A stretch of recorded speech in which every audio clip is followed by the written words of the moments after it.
সাকিব আল হাসানকে দেশে না ফেরার ইন্ধন জুগিয়েছেন যুব ও ক্রীড়া উপদেষ্টা আসিফ মাহমুদ।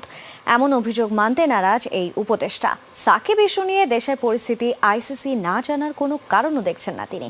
এদিকে আসন্ন বিপিএলকে আরও আকর্ষণীয় করতে 31 কোটি টাকায় 3 স্টেডিয়ামের সংস্কার কাজ চলছে বলে চট্টগ্রামে জানিয়েছেন। বিদায়ী টেস্ট খেলতে দেশে আসা হয়নি সাকিব আল হাসানের।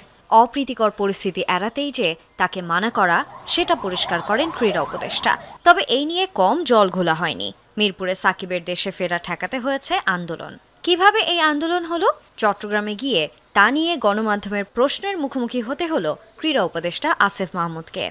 আমি বিসিবিতে বলেছিলাম যে আন্দোলন করা বা মত প্রকাশ করা সবার সাংবিধানিক অধিকার, এবং এটাকে যদি কেউ মিসরিড করে এবং এটার মিসলিডিং কোনো বক্তব্য দেয়, সেটার দায় কিন্তু আমার না। ক্রীড়াঙ্গনে যে কোনো প্রকার অনাকাঙ্ক্ষিত পরিবেশ যাতে না ঘটে এবং খেলোয়াড়দের নিরাপত্তা নিশ্চিত করার লক্ষ্যেই বিসিবিকে এই পরামর্শ দিয়েছি যে আপাতত দেশে না আসার পরামর্শ আমি বিসিবিকে দিয়েছি।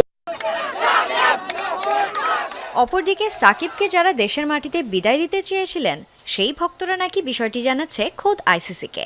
এই নিয়ে কি ভাবছেন ক্রীড়া উপদেষ্টা?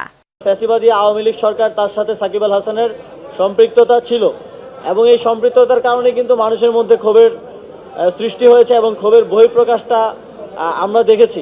বাংলাদেশে